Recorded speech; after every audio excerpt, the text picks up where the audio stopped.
Hey there, and welcome. Tonight, we're going on a journey back in time farther than most of us usually imagine. Close your eyes for a moment and picture waking up somewhere that feels completely unfamiliar. There's no electricity buzzing in the walls, no warm showers waiting, no soft mattress to sink into.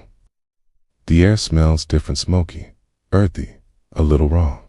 You're in colonial America, sometime in the early 1700s. And every day is a challenge, a test of survival, and a story waiting to be told. Now, before we dive too deep, if you enjoy stepping into history like this, take a second to hit that like button. It really helps support the channel. And if you haven't already, consider subscribing so you don't miss our journeys through time, uncovering the lives, struggles, and small triumphs of people long gone but not forgotten. All right, let's settle in.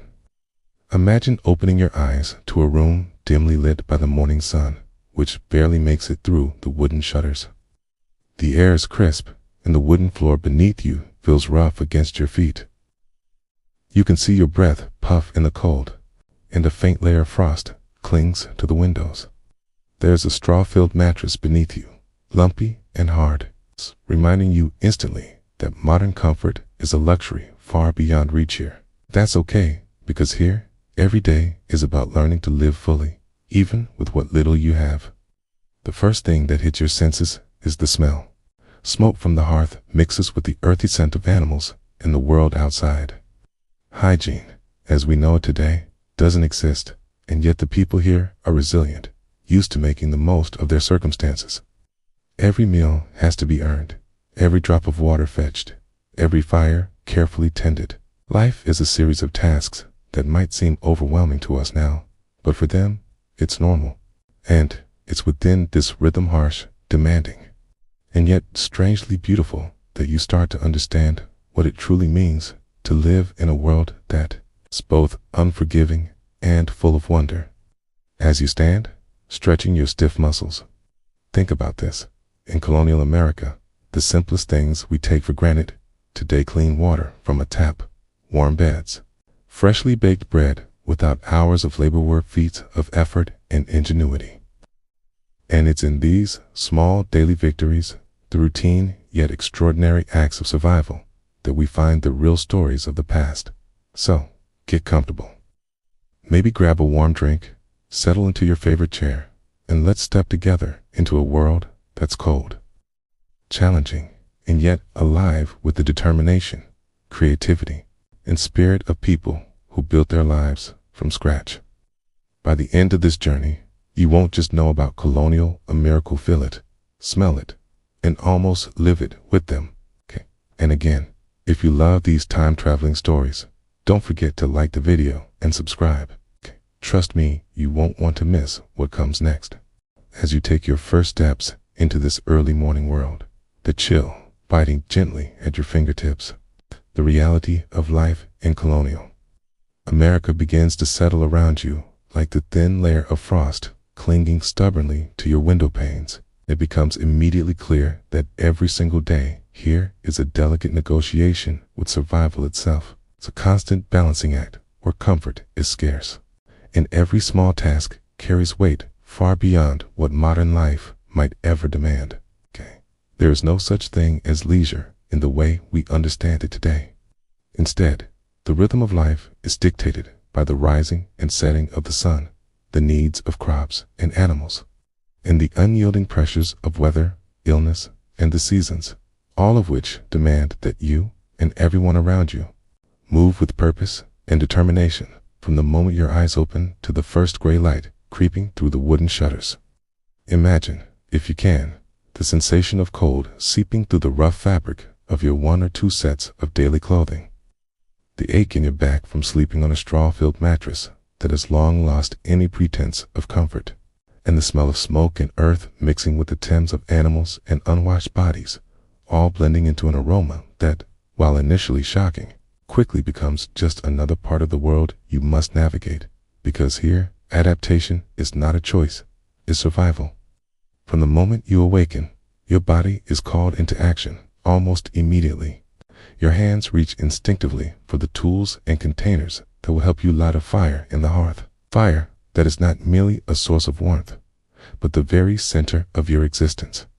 providing the heat needed to cook the morning meal, boil water for drinking and cleaning, and fend off the relentless chill that seeps into every corner of your modest home. A fire that demands attention and skill, because one careless spark could turn it from a lifeline into a deadly hazard. And while your neighbors rise simultaneously, echoing the same cadence of labor and responsibility, children as young as 5 or 6 begin their own journey into work, carrying eggs from the chicken coop, helping with chores, or learning the intricate skills that will one day allow them to contribute fully to their family's survival. Each action, no matter how small, is part of a broader dance of interdependence where the boundaries between individual effort and community well-being blur, and where the success of one is inseparable from the labor of many. Every movement, every decision is shaped by the unspoken understanding that nothing comes freely in this world. Water must be drawn from wells or streams, often in heavy buckets that strain your arms and back. Food must be prepared with patience and precision, cause the day's cornmeal, mush, or baked bread represents hours of toil, planning, and care. And clothing, so limited in quantity and crafted by hand from raw fibers, must be preserved and mended meticulously. For the luxury of choice is unknown, and a single mistake or accident can have consequences that ripple through every aspect of daily life. Yet, within these harsh routines, there is a quiet beauty, a rhythm to living deliberately, where every task, from chopping wood to tending crops to tending fires, is imbued with purpose. And the people of this time, hardened by necessity, but not devoid of spirit, develop a resilience, creativity, a sense of community that allowed them not only to endure, but to carve meaning and even joy from a world that would seem, to us, unbearably demanding. And as you take in the first rays of sun piercing the morning haze, feel the heat from the hearth warming your chilled fingers, and listen to the distant sounds of your neighbors beginning their day, the rhythmic chop of an axe, the low murmur of a child's voice, the creak of a wagon laden with hay, you begin to understand that survival here is not merely an act of living. It is a story of ingenuity, cooperation, and quiet heroism. A life where ordinary people accomplish extraordinary feats without ceremony. And every small victory, from successfully lighting a fire to bringing in a day's harvest, is a testament to the strength and determination that defines colonial America, as the pale light of dawn struggles to filter through the narrow wooden shutters. You begin to notice the true reality of the rooms in which colonial Americans awoke each morning, spaces that are simultaneously intimate and austere, where the walls are rough-hewn timber, the floorboards uneven beneath your feet, and the thin layer of straw that serves as your mattress seems almost to mock the comfort you have long taken for granted. And yet in this simplicity lies a raw elegance of necessity, a reminder that in a world without glass windows, without insulated walls or modern heating, the very act of waking is a confrontation with the elements, a delicate negotiation between the warmth you crave and the chill that seeps insidiously into every corner, chilling both body and spirit if left unchecked. Here, fire is no mere convenience or decorative flourish. It is the lifeblood of the household, a source of warmth, light, and sustenance, demanding constant attention, tending, and skill, for without it, the morning air would be unforgiving, the water too cold to touch, and the preparation of even the simplest meal a test of endurance. And so, as your eyes adjust to the dim light and the first sparks of the hearth begin to dance, sending flickering shadows across the walls, you realize that every family member, from the youngest child to the eldest adult, has a role to play in coaxing life into the day, in feeding the fire and, by extension, the household itself. The absence of glass in these windows is more than an inconvenience. It is a daily lesson in patience and adaptability as you brace against the drafts that slip through the shutters, feeling the cool morning air touch skin already stiff from the night. And yet, even as the cold presses in, There is a rhythm to it, a way of moving through the room, lifting heavy water buckets from the corner, stacking kindling for the hearth, and arranging the cooking implements so that, when the fire roars to life, you are prepared to transform raw ingredients into the sustenance that will carry you through the morning. A delicate orchestration of survival, where every flicker of flame and every ray of sunlight is treasured because light and warmth are not guaranteed, but earned,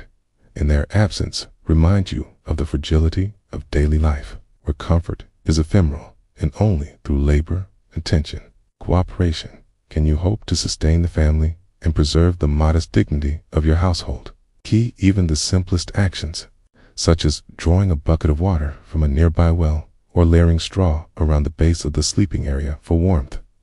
take on an almost sacred significance, for in these cold, dimly lit rooms, where the body shivers and the eyes strain to distinguish shapes in shadow, every small victory, every successful spark in the hearth,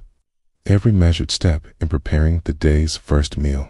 is a reminder that survival is not passive, is active, deliberate, and requires a constant presence of mind, a harmony between body, skill, and environment.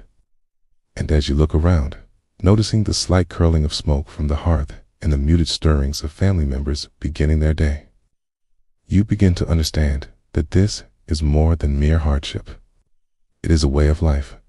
an intimate, almost tactile education in the value of light, warmth, and the extraordinary power of human effort to transform even the harshest conditions into a space where life, tenuous and fragile though it may be, can endure, flourish, and, in its own humble way, feel whole. If you thought the chill of the morning air and the struggle to coax warmth from the hearth was the hardest part of colonial life, the truth is that the very bodies inhabiting these humble homes were themselves a daily testament to endurance and adaptation. For hygiene, as we understand it today, was a concept largely foreign to the people of this time, not because they lacked awareness or pride,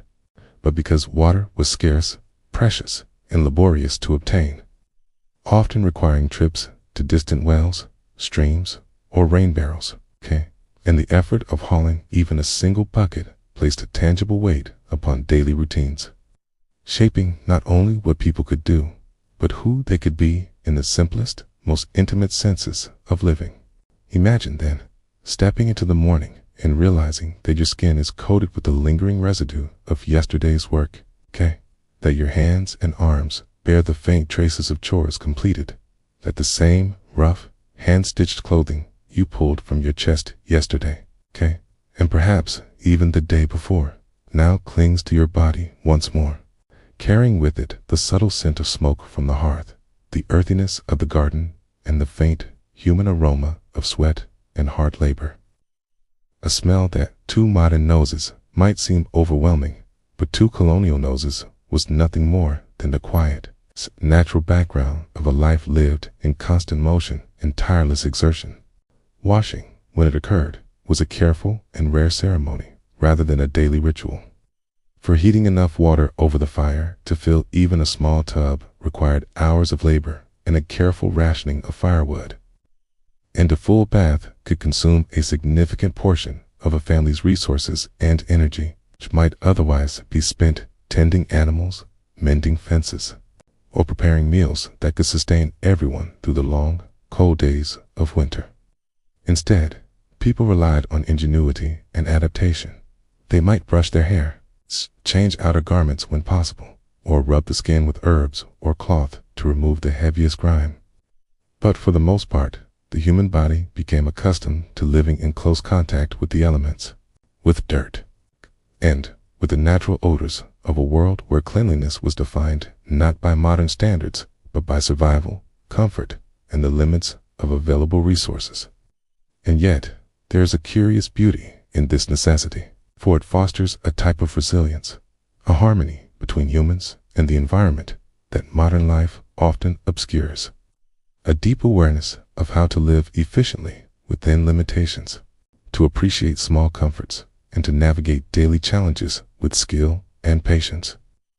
Every worn garment, every carefully patched coat, every repeated day spent in modest attire is a silent story of adaptation, of ingenuity, and of the quiet determination required to face each day with strength, dignity, and the subtle joy of mastering life itself, even when luxury and abundance are strangers to the household. Through these routines, through the constraints imposed by scarce water and limited clothing, colonial Americans developed a profound understanding of work, persistence, and self-reliance, lessons written not in books, but into the very fabric of daily life, into the smell of smoke and earth, the feel of rough wool against skin, and the rhythm of a day shaped entirely by necessity and the unbroken pursuit of survival. As the first fragile rays of dawn stretch across the uneven floorboards, spilling through the gaps in the wooden shutters, the house begins to stir in a slow, deliberate rhythm, each movement choreographed by necessity rather than habit. And the morning routine, simple in appearance, yet monumental in effort, unfolds with a quiet intensity that would astonish anyone accustomed to the conveniences of modern life. The first task is to awaken the fire, that single flickering heart of warmth and survival, coaxing it from stubborn embers with careful attention to tinder and kindling, for without its heat, the water drawn from the nearby well remains icy, the morning meal impossible, and the chill that has settled into every corner of the room becomes an unrelenting adversary. A constant reminder that life in colonial America is measured not in hours or minutes, but in the successful management of resources and the mastery of elemental forces. Once the hearth begins to crackle and glow, sending a soft amber light dancing across the rough-hewn walls, the next essential task is water, drawn laboriously from wells or rain barrels, often in heavy wooden buckets that strain the arms and shoulders, requiring a careful balance between speed and caution, because spilling a single drop means more work and water. Being both a necessity for cooking and a rare comfort for washing, carries with it a weight far beyond its physical mass. Every drop counts, and each trip becomes a test of endurance, a reminder that in this world, even the most mundane substances are treasures earned through effort and attention. With warmth rekindled and water at hand, the focus shifts to sustenance, and the preparation of the morning meal is both an art and a labor of love, for it is rarely elaborate, but always crucial, a foundation for a day that promises toil and challenge. The staple of cornmeal mush is stirred over the fire in a thick iron pot, its surface gently bubbling, releasing a faintly sweet, earthy aroma that fills the room and mingles with the lingering scent of smoke, wood, and the faint tang of yesterday's labors, a sensory reminder that food here is inseparable from the hands that prepare it and the effort required to cultivate it, from seed to harvest, to grind the kernels into meal, to carry water and maintain fire, and to serve it steaming in small, simple bowls that will sustain the body for the hours ahead. As the family gathers around this humble breakfast, the process is not hurried or casual. Each motion, from stirring to ladling, from tending the embers to wiping the counters, is executed with a precision born from necessity. A silent choreography that ensures everyone receives their portion, that nothing is wasted, and that the day can begin with some measure of security and energy, however modest, to face the relentless work that awaits. And beyond the physical nourishment, there is an intangible lesson embedded in these routines, a profound understanding of how life demands attention, cooperation, and resilience, how even the simplest act, standing a fire, carrying water, stirring a pot of mashar, imbued with meaning, shaping not only the body, but the character, patience, and determination required to navigate the intricate, often unforgiving world of colonial America. Stepping beyond the threshold of your small, dimly lit home, it becomes immediately apparent that the very walls surrounding you are a testament to the ingenuity, resourcefulness, and limitations of colonial life. For most houses are simple structures, roughly hewn from timber felled and shaped by hand, with roofs layered in thick bundles of thatch or dried reeds woven together so tightly that they keep, at least most of the time, the rain from seeping in, yet still offer a little insulation against the relentless chill of morning or the sharp bite of winter winds. And even within these modest walls, the creak of floorboards and the draft slipping through gaps in the wood remind you that warmth is never taken for granted, that every ember in the hearth is precious, and that the comfort we assume as basic in modern homes was here a rare and fleeting luxury earned only through constant attention and effort. For those colonists with means, life within the home is marginally more forgiving. Wealthier families might have the privilege of glass windows, sturdier timber, and more elaborate furnishings. Yet even these advantages do not erase the realities of a world dictated by seasons, weather, and human labor. For a glass pane may soften the intrusion of wind, but it cannot summon heat, cannot light a cold room, and cannot shield inhabitants from the pervasive chill that lingers in every corner. And as you wander through such a home, you begin to see that the distinction between modest and affluent living is subtle and practical rather than luxurious, defined not by opulence or abundance, but by the quality of materials, the size of the hearth, the sturdiness of doors and windows, and the ability to devote time and resources to tasks that preserve warmth and maintain structural integrity. Because in colonial America, a home's true value is measured in how well it shelters, sustains, and supports the people within. Even within these sturdier homes, the daily battle against cold and discomfort is unrelenting. Floors remain rough and uneven. Beds are filled with straw or horsehair rather than soft linens, and the walls, though perhaps polished or paneled, offer only minimal protection against wind and frost, forcing inhabitants to layer clothing and blankets in a delicate dance to stave off the chill, and to rely constantly on fire, not only for cooking, but for survival itself, its smoke curling into the rafters and carrying a warm, earthy scent that mixes with the aroma of the home's contents, from freshly baked bread to drying herbs, creating a sensory landscape that is at once comforting, pervasive, and inescapably tied to the labor of daily living. In imagining these homes, one realizes that colonial architecture was never about aesthetics alone.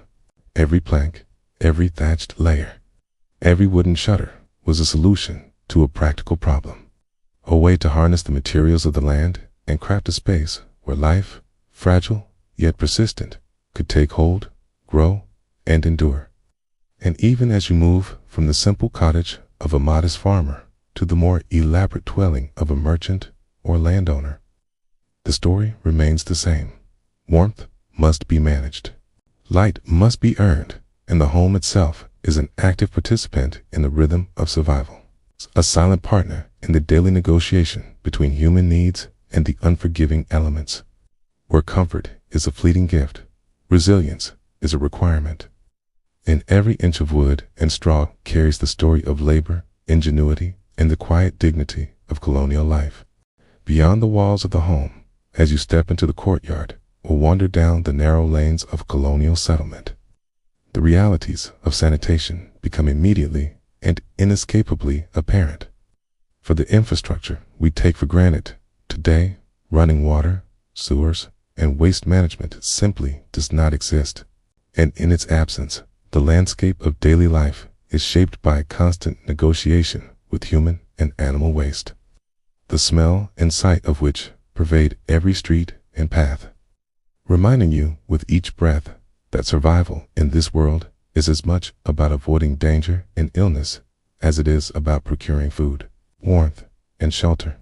The outhouses, simple wooden structures perched over pits, are a basic necessity. Yet they are crude in design and capacity, and when filled, the contents must be manually relocated or carefully managed.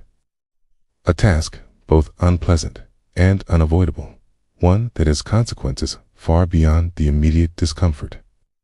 Because as rain washes through streets and yards, or as dry wind scatters dust and debris, these same wastes can seep into the soil, mingle with wells, and contaminate the water that families rely on for drinking, cooking, and washing, creating an environment where the invisible threats of disease are ever present. And even a single lapse in care can ripple outward with deadly results. In this world, illness is not an abstract fear, but a daily reality, a constant companion to life's many labors. And the most common ailments, dysentery, smallpox, influenza, and cholera, spread with frightening ease through communities tightly clustered around wells and along streets that serve as both thoroughfares and open conduits for waste, while those who survive repeated exposure develop immunity, resilience, and a keen understanding of the precariousness of health. Knowledge passed down in hushed tones, in careful routines, and in the subtle strategies families employ to protect their children, store their water safely, and maintain a measure of cleanliness even when resources are limited. Yet, despite the omnipresent risk of contamination, colonial Americans display a remarkable ingenuity, turning necessity into adaptation, for they devise methods to mitigate danger in ways that seem almost ritualistic from a modern perspective. Ashes are sprinkled around the base of the home to deter flies, herbs are burned to mask odors and repel insects, and water from collected rain barrels or distant streams is carefully managed to minimize contact with soil and waste, all while life continues with a quiet tenacity, a relentless rhythm of work, care, and vigilance. Because survival is never passive here. Counted awareness, calculated effort, captive effort, and the recognition that even the most ordinary task, digging a new pit, scrubbing a container, boiling water over a stubborn fire can, have profound consequences for the health and well-being of the entire household. In walking these streets, observing the daily management of waste, and understanding how contamination and disease shape decisions, schedules, and community practices, one begins to appreciate the extraordinary resilience and ingenuity required just to live, and to recognize that in this challenging environment, every precaution, every careful routine, every shared lesson in hygiene is not a mere convenience, but a lifeline, a testament to the human capacity to endure, adapt, and flourish even when confronted by conditions that, from our modern vantage point, seem impossibly harsh, unyielding, and relentless. Amidst the chill of morning and the ever-present challenges of scarce water, drafty homes, and the subtle hazards of daily life, one element remains the unbroken center of existence for every colonial household: fire, a living, breathing presence that is as essential as air or water, demanding constant vigilance, respect, and skill, for it is this singular force that transforms the cold, dim, and often harsh reality of these homes into spaces where survival is possible, where warmth can be coaxed into fingers and toes stiff from the night, where meals can be prepared to nourish bodies that labor tirelessly from dawn until dusk, and where light stretches the day as hours enough to allow work to continue long after the sun has dipped below the horizon. Unlike modern conveniences, where electricity and gas carry warmth and illumination with the flick of a switch, fire in colonial America is an intimate, demanding partner in daily life, a resource that requires careful planning, the steady hand of someone who knows how to tend embers without extinguishing them, and a knowledge of how to coax a spark from tinder into flame, how to regulate heat, and how to prevent disaster. For a single misstep, a stray spark, an overturned pot, a misjudged layer of kindling can transform this source of life into a destructive force, capable of consuming not only the home, but the very lives of those within it. From the earliest moments of dawn, attention turns to stoking the hearth, checking logs, adjusting the placement of embers, and ensuring that the fire burns evenly enough to provide the gentle heat required for comfort, yet strong enough to cook food efficiently, because overcooked mush, undercooked beans, or water left too cold for washing can disrupt the delicate balance of daily life, forcing additional labor or even imperiling health. And so every household member participates in this careful ritual, passing logs, stirring pots, monitoring flames, and tending coals with the patience of someone who understands that fire is not merely a tool, but the very axis around which domestic life turns. As the flames dance and the smoke curls upward, spreading its warm scent throughout the room,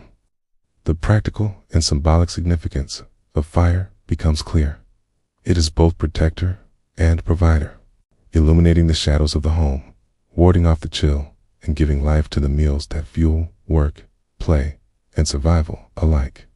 while also teaching those who tend it lessons in responsibility, observation, and the intimate relationship between effort and reward. For only through careful, consistent attention does the household thrive. And the mastery of fire becomes a metaphor for colonial life itself, a constant reminder that comfort, nourishment, and safety are never gifts freely given, but rewards earned through vigilance, skill, and unrelenting commitment to the tasks that define daily existence. And as you watch the flames flicker and reflect off the rough wooden walls, you begin to understand that every hearth in every home is not just a physical necessity, but a social and cultural anchor, a place where families gather, where work and rest converge, where the labor of preparation and the relief of accomplishment meet, and where the constant, almost sacred attention to fire embodies the essence of colonial survival, a life in which every day is built upon skill, care, patience, and the recognition that the smallest actions, whether tending coals or arranging kindling, can make the difference between warmth and frost, nourishment and hunger, life and calamity. And in this light, the ordinary act of maintaining a fire becomes extraordinary, a testament to human ingenuity and a relentless drive to thrive even in the face of relentless challenges. Beyond the hearth, the day unfolds into a rhythm dictated by the land, the seasons, and the tireless labor required to transform raw soil into sustenance. For food in colonial America is neither purchased nor delivered, but grown, gathered, and preserved entirely by hand, a process that demands not only physical strength, but intimate knowledge of the environment, the behavior of crops, and the patience to coax life from the earth itself, understanding that every seed sown, every stalk tended, and every harvest gathered carries consequences that reach far beyond the immediate. For a single miscalculation, whether planting too shallow, too deep, or too late, can mean the difference between a family's nourishment through winter or the gnawing anxiety of scarcity. Among the most essential of these crops are the three sisters of Native American agricultural wisdom: corn, beans, and squash plants that grow together in a carefully balanced symbiosis, with corn providing vertical support for climbing beans, beans enriching the soil with nitrogen, and squash spreading low along the ground to retain moisture and suppress weeds, creating a miniature ecosystem that sustains itself while sustaining the people who labor to cultivate it. And as you move through the rows, hands brushing against stalks and leaves, the harmony of this method of cultivation becomes apparent, an elegant, practical solution to survival built upon observation, tradition, and patient effort. In addition to the careful tending of fields, animals provide vital nutrition, and each day brings its own set of responsibilities. Cows must be milked, often at dawn before the chill has fully lifted. Eggs, gathered from the chicken coop, require careful handling. Milk may be transformed into cheese through a labor-intensive process of curdling, pressing, and aging. And meat, whether freshly butchered or preserved through smoking and salting, is a constant concern, for without proper preparation, it cannot sustain a family through months of winter when hunting and grazing are limited. And every preservation method is a delicate interplay between timing, technique, and environmental conditions, a skill passed down through generations and essential to survival. The work does not stop at the field or the barn. Once harvested, crops must be processed, stored, and protected against pests, rot, and the unpredictable whims of weather. From winnowing grain to separate chaff from kernels, to drying and storing squash, beans, and corn in cool, dry spaces, while smokehouses filled with meat for curing and cellars hold cheeses to to be consumed over months. A constant cycle of preparation, preservation, and vigilance that transforms the bounty of the land into security, sustenance, and, ultimately, survival itself. The very act of cultivating, preserving, and preparing food becomes a lesson in endurance, patience, and foresight, revealing the deep interconnection between human effort and natural cycles, the profound reliance on skill, observation, and cooperation, and the intimate satisfaction that comes from seeing the fruits of labor carried through the seasons, nourishing family and community alike. A tangible testament to the resilience and ingenuity required to thrive in a world where abundance is earned, not given. As you witness these routines, the sensory world of colonial life comes alive. The earthy scent of soil mingling with the aroma of fresh-cut corn, the soft cluck of hens and the lowing of cows, the rhythmic thud of beans being shelled, the gentle squeak of a wheel turning as milk is churned into butter, and the warmth of the sun on your back as you bend over rows of squash, creating a vivid picture of a life that is physically demanding, unceasingly attentive, yet profoundly connected to the land, the cycles of nature, and the enduring necessity of human skill and labor, where each day is work is both an act of survival and a quiet celebration of the extraordinary effort required to live fully in a world without convenience. Once the harvest has been gathered from the fields and the animals have been milked, fed, or butchered, the labor of survival continues with the delicate and exacting art of preservation. For, in colonial America, the bounty of a single season must last not just 4 days, but for weeks and months ahead, and every piece of food requires careful attention, skill, and the understanding that failure could mean hunger in the long winter months when the land offers nothing but frost and snow. There's no refrigeration, no insulated pantries, no canned goods waiting on store shelves. And so, families turn to methods that transform perishable ingredients into durable stores of sustenance, a process that is as much about knowledge and observation as it is about muscle and endurance, a daily ritual that demands constant vigilance. Meat, for instance, must be smoked or salted with painstaking care. Hung in smokehouses where thin tendrils of fragrant smoke curl around slabs of pork or beef, imparting both flavor and the chemical preservation necessary to stave off rot,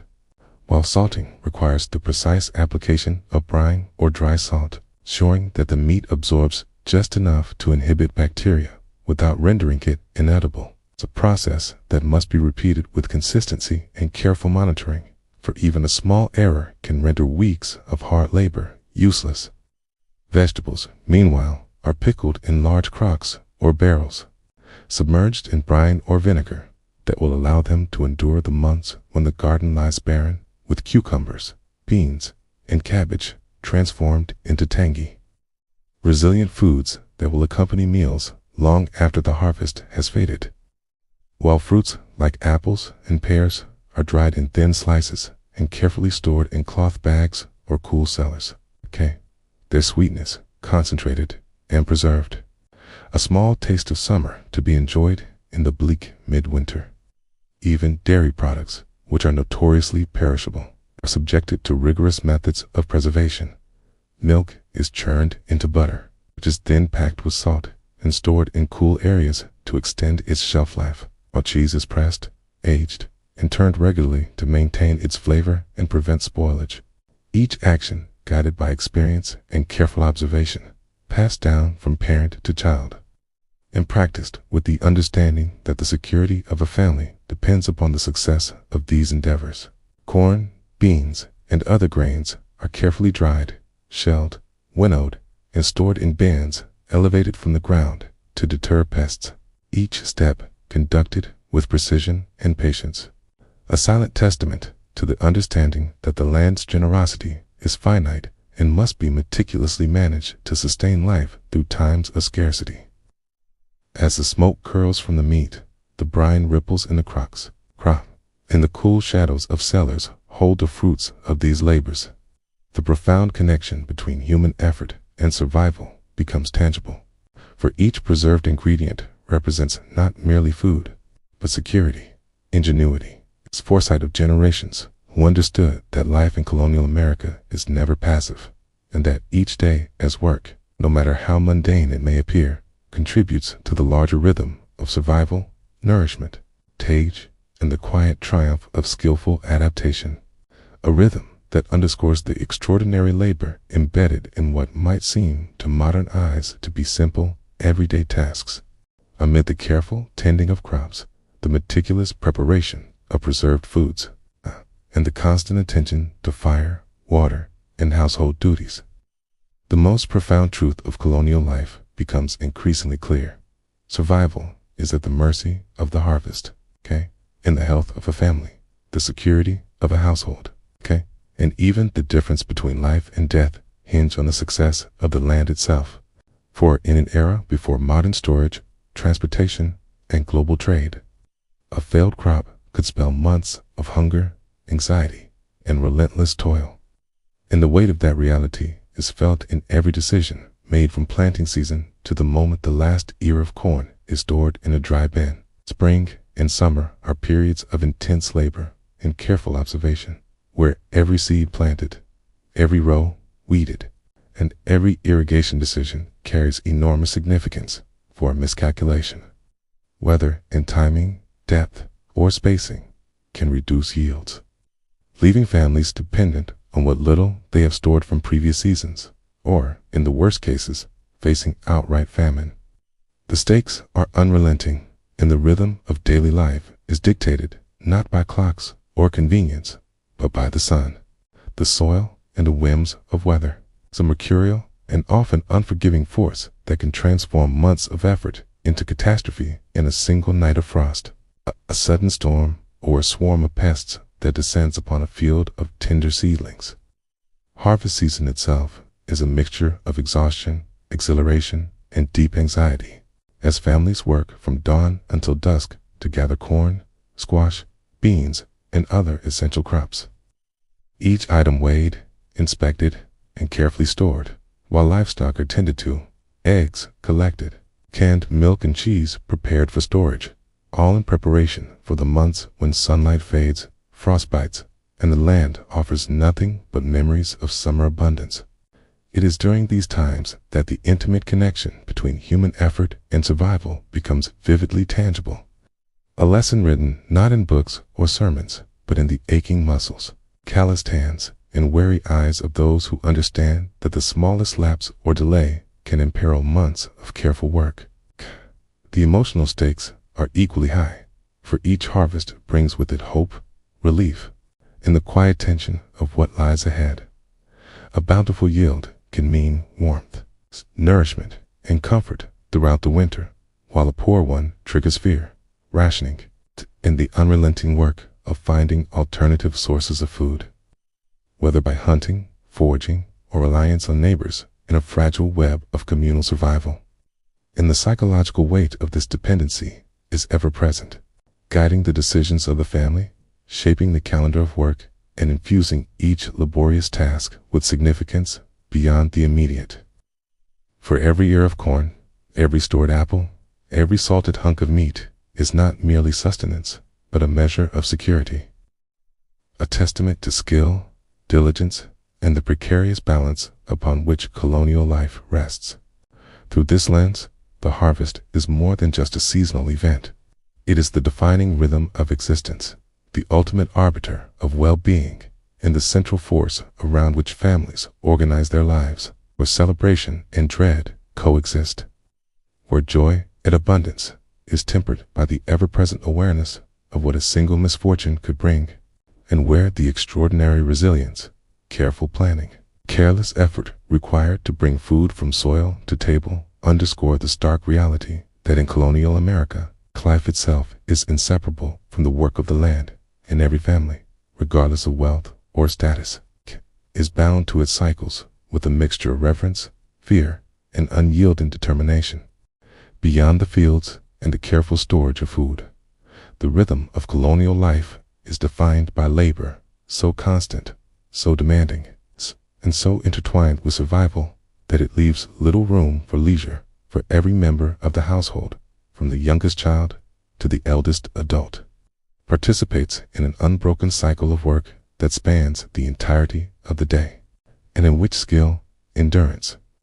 and attention to detail are as essential as the very air they breathe, because the successful operation of a household, and by extension, the survival of a family, depends on the mastery of multiple crafts, the coordination of countless tasks, and the willingness to persist through discomfort, fatigue, and the unpredictable challenges of weather, illness, and scarce resources. From the first light of dawn, hands are busy with a staggering array of responsibilities. Farmers bend over the soil, tilling, planting, and harvesting crops with wooden tools shaped and maintained by their own skill, while women move between hearth and spinning wheel, stirring thick pots of food, tending fires, churning butter, and carefully processing milk into cheese, all the while simultaneously spinning raw wool or flax into thread, weaving it into cloth, mending worn garments, preparing the family's clothing for the months ahead, a process that can consume hours of meticulous attention and requires both dexterity and patience. For even the smallest mistake in weaving or spinning can render hours of work unusable, and in a world where every garment represents precious resources and survival, such errors are costly. Carpentry and blacksmithing extend this web of labor into the broader community. For the construction and maintenance of homes, barns, fences, and tools depend upon skilled hands capable of shaping wood and metal with precision, understanding the properties of materials, and improvising solutions when resources are limited. Whether it's crafting a sturdy wooden cart to transport harvested crops, repairing a broken plow in the field, or forging a metal hinge that will hold a door through years of use. And all of this work is performed without the benefit of modern machinery, relying instead on physical strength, ingenuity, and an intimate knowledge of the natural world for every nail, plank, and horseshoe is produced and applied through human effort alone. Even children are integral to this complex web of labor, for from an early age they are taught the skills that will ensure both their own survival and that of the household. Boys may learn the rhythms of the farm, carry firewood, tend animals, or apprentice with blacksmiths or carpenters, absorbing lessons in craftsmanship and resilience through observation and repetition, while girls assist with cooking, cleaning, weaving, spinning, and caring for younger siblings, internalizing domestic skills that will be essential in adulthood. And their work, though often unseen by outsiders, is no less vital, for the household functions as a single organism, each member contributing to the sustenance, comfort, and endurance of the family as a whole. In this way, daily life in colonial America is an intricate tapestry of interdependent labor, each task flowing seamlessly into the next. From the planting and harvesting of crops to the tending of fires and preparation of meals, from the spinning of thread and weaving of cloth to the maintenance of tools, buildings, and livestock, creating a rhythm both exhausting and profoundly purposeful, in which every movement, every decision, and every act of care directly influences the well-being of the family, in which the mastery of a wide array of skills is not a luxury or a hobby, but a necessity, a constant, tangible reminder that in this world, survival is earned through effort, knowledge, and the unceasing work of human hands. In the midst of this relentless rhythm of work and survival, children are far from idle observers, for from the earliest age they are woven into the very fabric of the household and farm, learning not through textbooks or idle play alone, but through the tactile, hands-on experience of contributing to the labor that sustains life itself. Their small hands mirroring the careful motions of adults, whether gathering eggs from the coop, carrying water from the well, helping to churn butter, or assisting with the planting and weeding of crops. And in doing so, they acquire skills that are not merely practical, but essential. Knowledge that will one day define their ability to care for themselves their own households, and the land that has sustained generations before them. These children move through the day with a keen awareness of responsibility. Their work framed not as punishment, but as participation in a vital ecosystem of survival, where every task, however mundane it may seem to a modern observer, contributes to the family's continued health, safety, and comfort, and where observation, imitation, patience become the most effective teachers. As young boys shadow their fathers in carpentry or animal husbandry, learning to wield tools, read the signs of weather, and understand the subtle behaviors of livestock, while girls follow their mothers in spinning, weaving, cooking, and cleaning, absorbing lessons in patience, precision, and care, and practicing the skills that will form the backbone of their adult lives.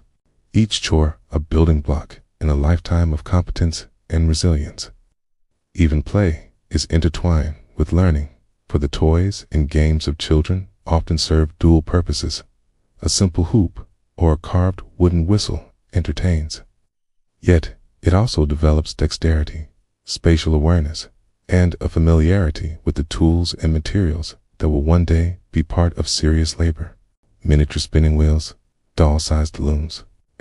and tiny cooking utensils allow girls to mimic household work, internalizing the rhythms and processes of domestic life long before they take on full responsibility. While boys might fashion small wooden tools, practice rudimentary carpentry, or help with basic farm tasks, honing coordination, problem-solving, and confidence through activity that feels like play but carries real-world significance. This integration of work, learning, and play ensures that children grow up deeply attuned to the rhythms of daily life, acutely aware of the interconnectedness of effort, skill, and survival, and instills in them a sense of purpose, responsibility, and belonging that transcends mere obedience, cultivating resilience, ingenuity,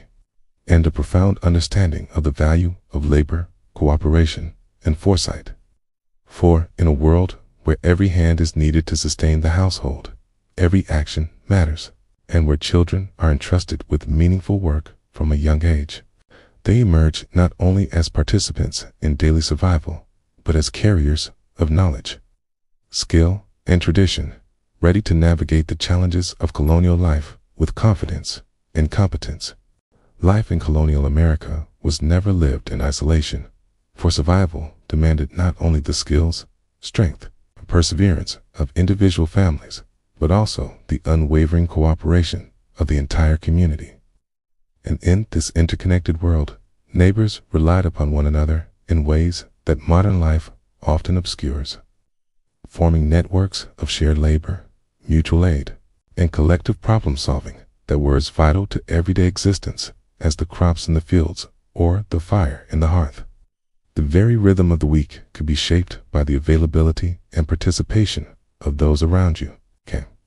And every family understood that the success of one often meant the survival of many. Consider the communal ovens that dotted colonial towns and villages, heavy brick or stone structures where several households would gather to bake their bread on the same day, coordinating their efforts so that each loaf received its turn in the blazing chamber. A delicate choreography of timing, heat, and trust, for a single mistake could ruin an entire batch and leave a family hungry. Within these gatherings, the simple act of sliding loaves in and out of the oven became a social event, an opportunity to exchange news, share techniques, and reinforce bonds, turning labor into connection, necessity into community, and the mundane into a ritual that reinforced the social fabric of survival. Similarly, barn gatherings during harvest season exemplified the essential nature of collaboration, as families pooled labor to shell corn, fresh wheat, or husk beans, working in circles surrounded by piles of produce, the air filled with laughter, conversation, and the rhythmic sound of hands and tools moving in unison, each person contributing to a task that would be far more daunting if attempted alone. And in the midst of this work, stories were told, lessons shared, and the younger generation absorbed not only practical skills, but a sense of belonging, responsibility, and the knowledge that individual effort was inseparable from collective well-being. Even routine tasks, from constructing fences to maintaining wells, demanded cooperative effort, with neighbors assisting one another in the exchange of labor, tools, and expertise, forming an unspoken covenant where reciprocity was the currency of survival. And where the simple truth was understood, to succeed alone was a rare privilege, but to thrive together was a necessity. And the bonds forged through shared hardship created communities resilient enough to endure the harsh winters, poor harvests, and ever-present threats of illness or accident that defined life in the colonies. Through these collaborative practices, work and survival became intertwined with social life, and the sense of interdependence strengthened not only the material conditions of living, but the emotional and psychological resilience of each participant. For knowing that your neighbors would come to your aid in times of need, that your efforts contributed to the larger good, and that you were both learner and teacher in a continuous cycle of shared knowledge, skill, and experience, fostered a profound sense of security, purpose, and belonging, revealing that in colonial America, survival was not merely an individual endeavor, but a communal achievement, and that every oven baked, every barn husked, and every fence repaired was both an act of labor and an affirmation of the enduring power of human cooperation. Yet, even within these tight-knit communities, life in colonial America was far from uniform. For the experience of daily existence could vary dramatically depending upon one's social standing and the wealth of the household, creating a subtle but unmistakable divide between those who could access the luxuries of imported goods and skilled domestic help, and those whose lives were defined almost entirely by unrelenting labor and limited resources. And it is here, in the contrast between wealth and necessity, that we begin to glimpse the nuances of colonial life beyond the fields, ovens, and barn gatherings. Wealthy families, often members of the colonial gentry or successful merchants, occupied homes that were markedly different from the humble wooden structures and thatched roofs of the average farmer. Their houses were constructed with more durable materials, fitted with glass windows that allowed filtered sunlight to enter without letting in the harsh bite of winter,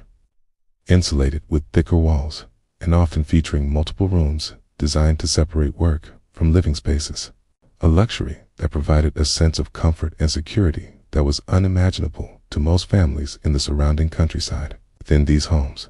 daily routines included the careful maintenance of personal possessions and the attention to appearances. From clothing meticulously laundered and ironed, to the adornment of powdered wigs that might cost as much as an entire year's earnings for a poor family, to furniture crafted by skilled artisans, polished and arranged with deliberate attention to order and aesthetics, all serving as markers of social standing and the ability to command resources that others could only dream of. Meals in these households were another reflection of wealth and status, with imported tea and coffee arriving from distant lands,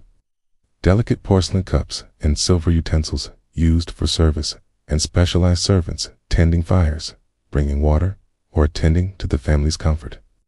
transforming what was, for the majority of colonists, a physically taxing daily chore into a ritual of refinement and relative ease, though still framed by the constraints of the era, as heat was provided by fireplaces, candles, illuminated rooms, and labor, though less personally demanding for the wealthy, remained essential for the upkeep of the household. Even bedding reflected these disparities, with proper wooden bedsteads, mattresses stuffed with softer materials, and layered blankets offering warmth and support,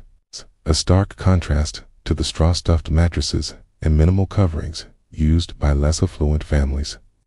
And these physical differences extended beyond comfort to influence health, safety, and overall quality of life, allowing wealthier families to endure harsh winters and disease outbreaks with greater resilience than their neighbors. The privileges of wealth also extended into education, leisure, and social interaction, as children from affluent households were often tutored at home, learning not only reading, writing, arithmetic, but also etiquette, foreign languages, classical knowledge, intended to prepare them for roles of leadership or commerce. While in the evenings, the family might enjoy conversation, music, or reading. Their experiences enriched by access to books, imported goods, and the skills of hired staff. A world apart from the ceaseless labor and survival-focused routines that dominated the lives of middle and lower-class colonists. Yet, despite the comforts and advantages wealth could provide, life in the colonies, even for the most privileged, was still tethered to the practical realities of the environment. Fireplaces were necessary for warmth, candles were expensive and dim, and servants or not. Every household remained vulnerable to the unpredictability of weather, illness, and the broader challenges of colonial existence. A reminder that even privilege could not entirely insulate families from the rhythms, dangers, and demands of life in a world far removed from modern conveniences. That every cup of imported tea, every polished bed, and every servant attending the fire existed within a delicate balance of labor, resource management, and social expectation that defined what it truly meant to live well in early America. While the lives of the colonial elite dazzled with imported luxuries, polished furniture, and carefully curated comforts, the middle class occupied a world defined by balance, resourcefulness, and practicality. A world where homes were neither palaces nor mere shacks,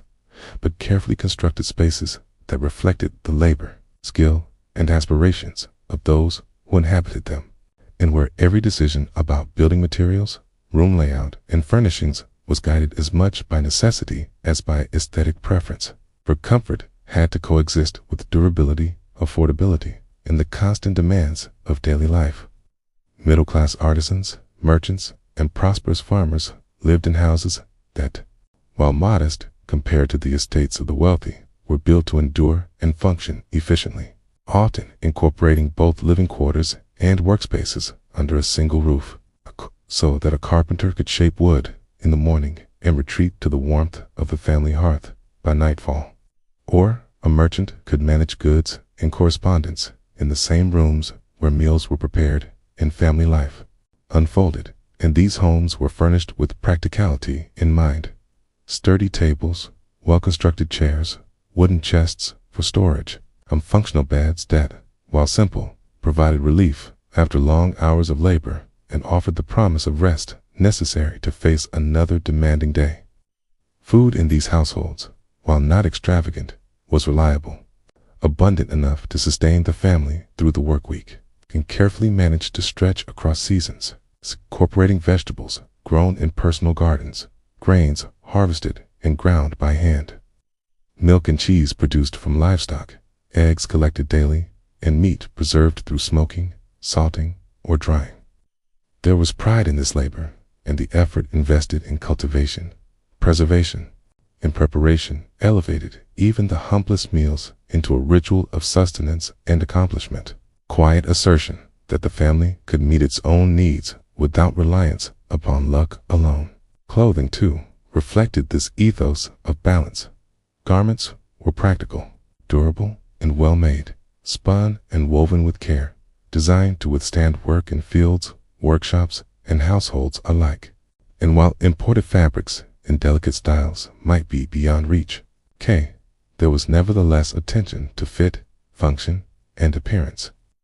For even a middle-class family recognized that clothing served as a statement of respectability, skill, and social standing, bridging the gap between necessity and pride.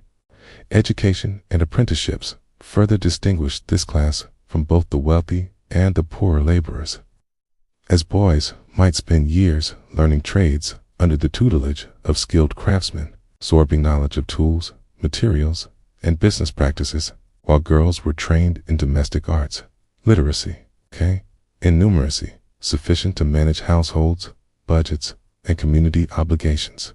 ensuring that the skills acquired would allow them to maintain stability, prosperity, and dignity throughout life, and enabling these families to navigate the challenges of colonial life with both competence and adaptability, negotiating between the labor demands of survival and the opportunities afforded by social standing, skill, and careful management of resources. In essence, middle-class colonial families existed in a world where practicality and ambition coexisted, where every plank, every loaf, every stitch, and every lesson mattered, and where the constant interplay between work, skill, and aspiration created households that were neither pampered nor impoverished, but resilient, capable, and deeply connected to the rhythms of the land, the craft, and the broader community. Embodying a vision of life where comfort was earned, effort was respected, and survival was intertwined with dignity. Knowledge, and the quiet pride of families striving to balance the demands of daily existence with the hope of progress and stability. At the far end of this spectrum, the lives of the poorest colonial families were defined by stark necessity, where minimal housing, scarce resources, and the constant specter of hardship shaped every moment of existence, and where survival itself was both a triumph and a daily struggle. Lived without the comforts, luxuries, or even basic conveniences that so many others took for granted, and where every action, decision, and task had immediate consequences for the health, well-being, and continued existence of the household. These families often dwelled in small, cramped structures constructed from the simplest materials. The land and their own labor could provide rudimentary wooden frames, rough-hewn planks, and thatched or shingled roofs that leaked during rainstorms and offered only the barest insulation against winter's biting cold. All smoke from the hearth curled through the low ceilings, filling the air with warmth and scent, but offering little relief from the damp. Drafty interiors and making every breath a mixture of comfort and discomfort. A reminder that even heat came at a cost and required constant attention to maintain. Clothing was similarly limited, with most individuals owning only a single set of everyday garments, patched and repaired until they were threadbare and worn continuously because the time, labor, and expense required to spin, weave, or purchase additional fabric were luxuries the family could not afford. Children and adults alike bore the marks of hard work on their hands and bodies, wearing clothing that was functional above all else, providing the protection necessary to endure fields, hearths, and workshops, yet offering little in the way of comfort, warmth, or aesthetic pleasure, and forcing each person to adapt, endure, and find resilience in the face of constant physical demand. Food, too, was basic, often limited to what could be grown, foraged, or bartered within the immediate community, and families relied heavily on staple crops like corn, beans, and squash, supplemented with the occasional eggs, milk, or salted meat when available. Our preservation methods, such as drying or pickling, were critical to stretching these provisions through the harsh months, and a failed harvest or an unexpected illness could instantly plunge a household into hunger or starvation, a reality that instilled both caution and ingenuity and shaped every decision around planting, storing, and preparing food. Despite the harshness of these conditions, poor families were far from passive victims of circumstance.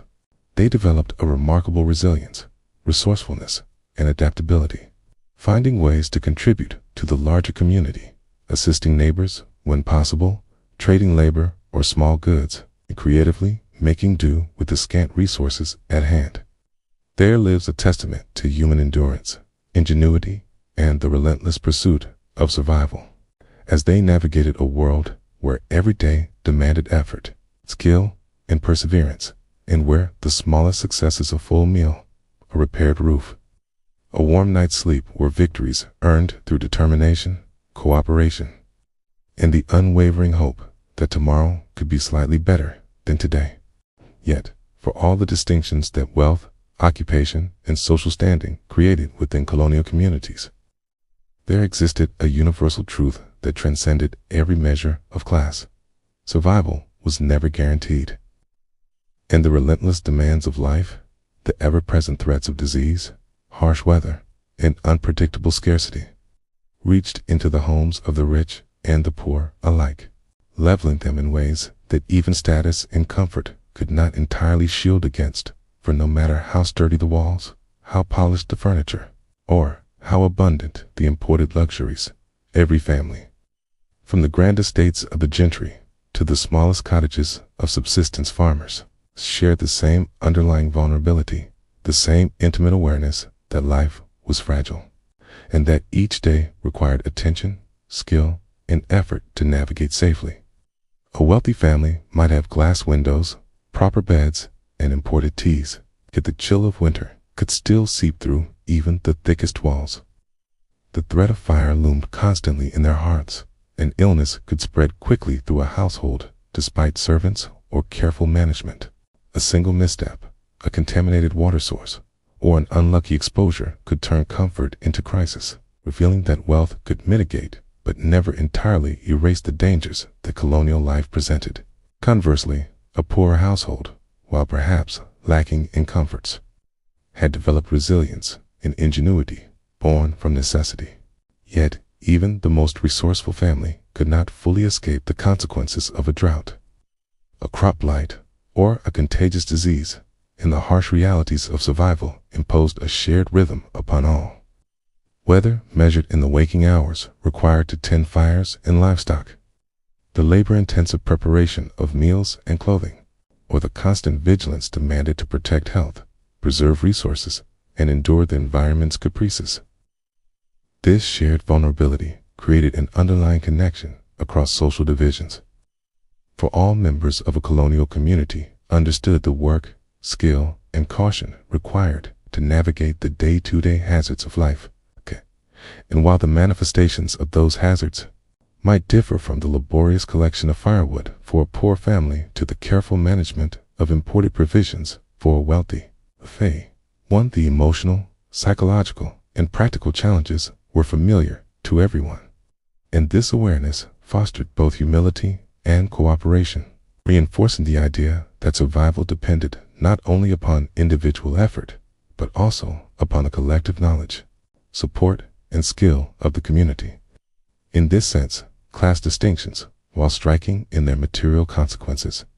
could never fully separate the colonists' shared experiences of labor,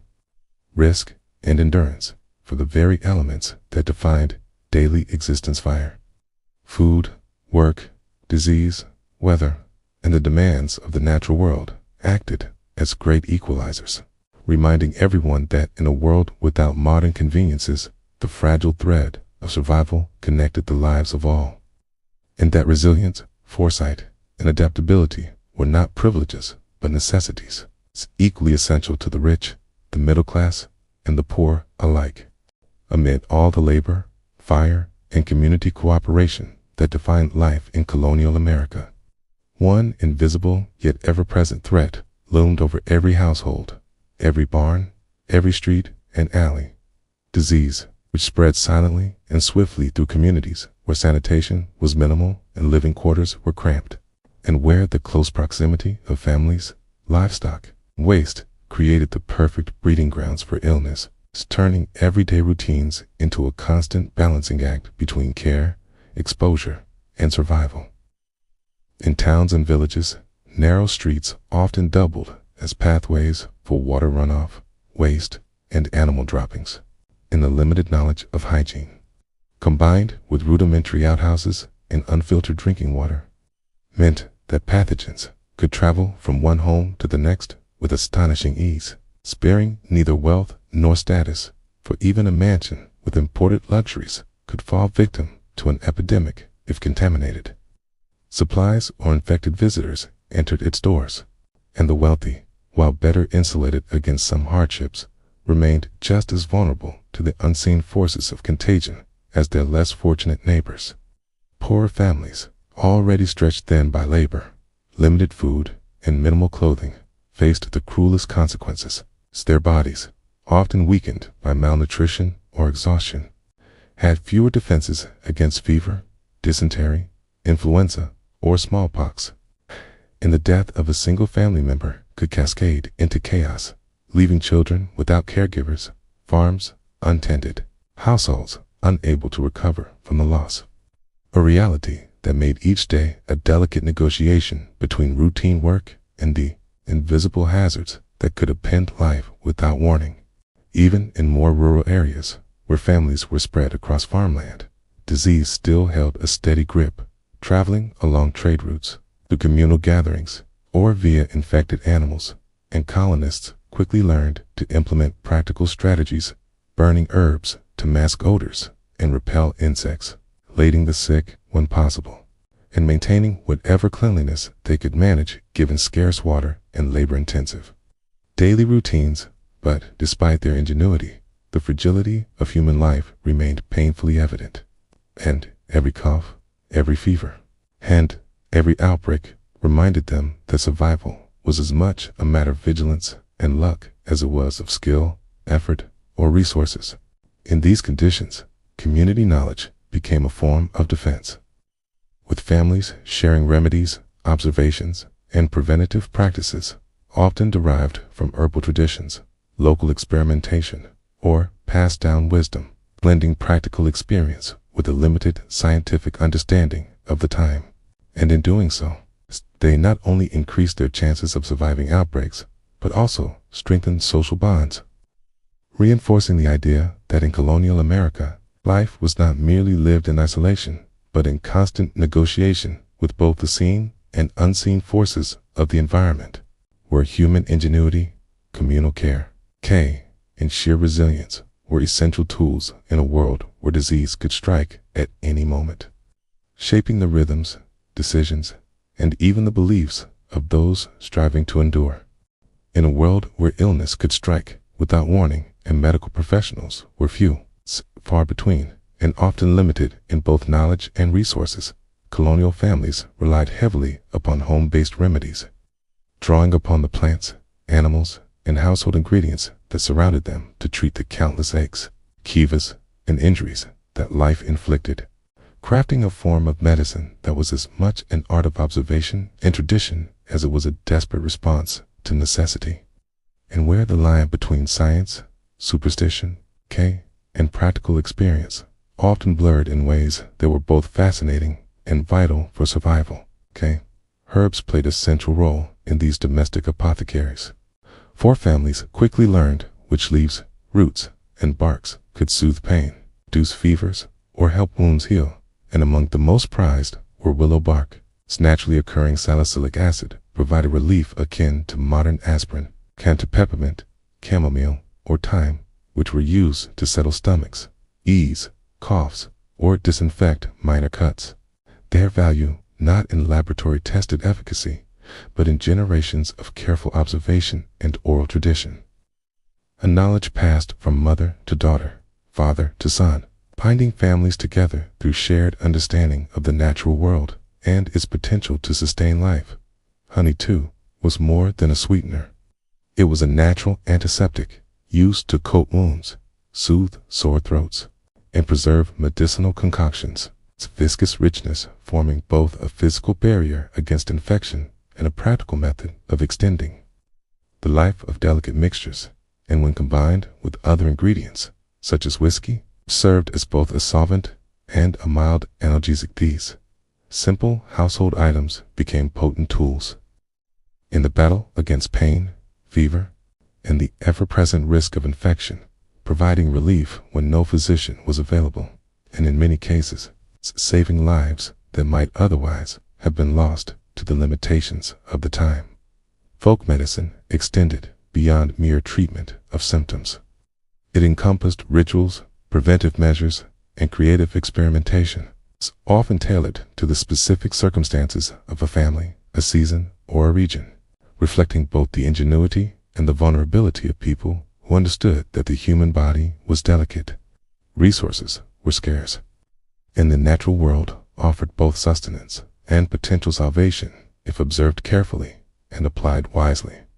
And in households, large and small, the practice of preparing teas, poultices, and salves became not only a daily chore, but also a form of empowerment, a way for families to assert some control over the unpredictable hazards of colonial life.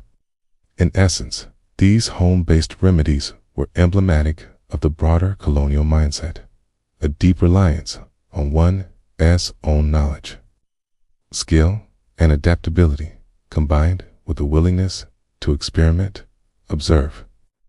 and learn from both success and failure. And while the treatments were primitive by modern standards, they represented a sophisticated understanding of balance, resource management, and the practical applications of nature, reflecting a culture where survival depended as much upon the hands, eyes, and intuition of the family as upon the luck or skill of external authorities,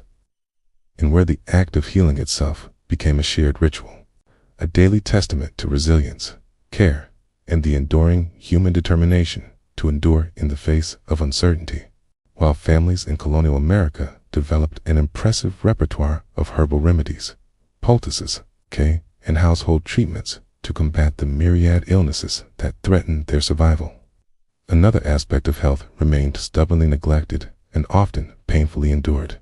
dental care, which was rudimentary at best and marked by improvisation, discomfort, and a grim awareness that even the most basic interventions carried risk. For in a time before modern dentistry, every toothache or cavity represented not only a source of chronic pain, but also a potential entry point for infection that could weaken the body and compromise overall health. And yet, there was little that could be done beyond rudimentary extractions, boiling herbs, or applying alcohol and compresses to numb the torment. Even the most prominent figures of the era, whose wealth might suggest access to superior care, were not spared from the realities of colonial dentistry, and perhaps the most famous example is George Washington, whose lifelong struggle with his teeth provides a stark illustration of the limits of medical knowledge at the time, as he endured constant pain, repeated dental procedures, and the use of multiple sets of false teeth constructed from a combination of ivory, metal, and even human and animal teeth, none of which offered true comfort or restored normal function, and all of which painfully distorted his appearance and required meticulous, time-consuming maintenance to remain somewhat functional. For ordinary families, the challenges were far greater. With no trained dentists nearby, no effective anesthetics, and no understanding of bacterial infection, dental care was often limited to crude extractions performed at home. Rudimentary tools fashioned from whatever metal was available, and desperate reliance on natural numbing agents such as clove oil or alcohol. While preventive practices were minimal and largely ineffective, and parents taught children rudimentary oral hygiene only insofar as it could be accomplished with cloth, water, and a handful of abrasive substances, often resulting in early tooth loss, chronic pain, and permanent damage that could complicate eating, nutrition, and overall survival. This harsh reality influenced more than just health. That shaped daily life, diets, and social interactions as individuals adapted to chronic discomfort, learned to chew carefully, and found ways to compensate for missing teeth. And it underscored the broader truth of colonial existence, that even those who labored skillfully, managed resources wisely, and survived countless hardships were still at the mercy of natural limitations and the incomplete understanding of the human body, and that life in this era demanded resilience, not only of the mind and spirit, but of the body itself, which had to endure repeated assaults, both visible and invisible, in order to persist from one day to the next. In this way, dental struggles, like so many other aspects of colonial life, remind us that survival in the 1700s was not measured solely by access to food, shelter, or labor, but also by the capacity to endure pain, manage risk, and adapt creatively to a world in which everybody, rich or poor, faced limitations that modern conveniences have long since made almost unimaginable. A testament to human perseverance and the relentless drive to live, labor, and leave a mark upon a challenging and unforgiving landscape. Amid the ceaseless demands of survival, the physical labor, the careful tending of crops and livestock, the preparation of food and clothing, and the constant vigilance required to manage illness, there existed another force that structured daily life in colonial America, one that transcended the practical necessities of existence and penetrated deep into the hearts and minds of individuals and families alike. Religion, which was not merely a private belief, but a central pillar of social, moral, and communal life, dictating behavior, shaping values, and providing both comfort and discipline in a world defined by uncertainty, hardship, and the omnipresent awareness of mortality. Church attendance was far more than a weekly routine. It was a social and spiritual obligation that commanded attention, punctuality, and participation. For the church building often stood as the largest, most imposing structure in a town or village, a symbol of divine authority, communal cohesion, and the inescapable presence of God in everyday life. And entering its doors meant submitting oneself to sermons that could last 4 hours, listening attentively to preachers who expounded on sin, salvation, human frailty, and the eternal consequences of earthly behavior. Taya, whose words carried both guidance and warning, reinforcing the notion that the rhythms of daily work, the duties of family, and the responsibilities to neighbors were intimately linked to divine expectation. For children, this meant sitting for long stretches on hard wooden benches, absorbing lessons in morality, obedience, and scripture, while simultaneously observing the interactions, decorum, and hierarchies of their community. Learning early that personal conduct was both a private and public matter, and that the approval of the congregation and, ultimately, of God was inseparable from daily life. While for adults, the act of attending services was intertwined with social observation, community networking, and reinforcement of social order, as families noted the prosperity, piety, and reputation of their neighbors, and used these observations to navigate alliances, obligations, and opportunities in a society where status and moral standing were closely linked. Religious practice extended beyond the walls of the church, shaping every aspect of domestic and communal life. Work was performed with an awareness of divine oversight. Celebrations were often infused with spiritual significance, and moments of hardship, illness, crop failure, or death were interpreted through a lens of providence,